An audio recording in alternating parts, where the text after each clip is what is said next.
Looking pretty sick actually. I did the side lines, the center lines. I'm right about to put it back into the car and fire up.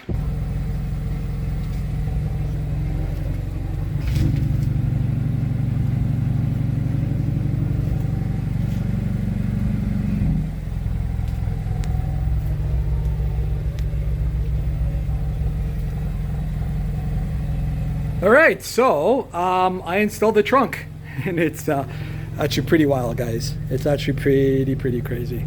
So let me open it up. I'm running up the car right now. So here it is, but it's got a little bit of a surprise.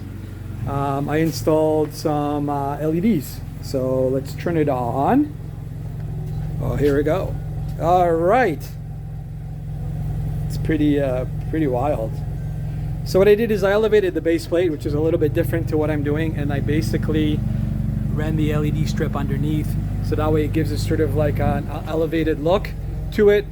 I also took another strip and I kind of put it over here, so the whole kind of experience, especially for a hatchback, is really clean. Obviously we got the hard lines going, the dual compressor setup, and I think it turned out really nice.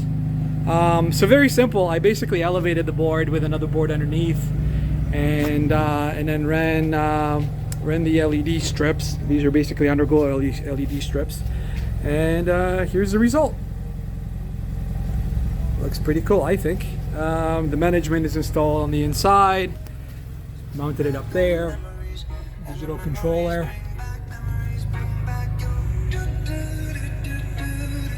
Squeaky clean air with all the pressures and stuff, and yeah, so there it is.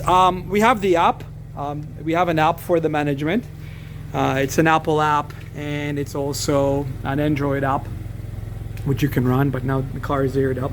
It's pretty much drive height. And I'm not gonna run it because I'm recording with the same cell phone that could run the app. Maybe next time I'll run it up and show you guys, but I think the trunk actually turned out really cool. I'm really happy. I don't do too many LEDs or, like, you know, kind of a moving LEDs, but I think this idea sort of elevating the base is pretty cool, and that way it allows it to have sort of like a light strip all around, and it looks really clean. So that's pretty much it. I'll probably take some a video of it aired out tomorrow. Should be a nice day, and that's pretty much all there is for the vlog. I hope you guys enjoy.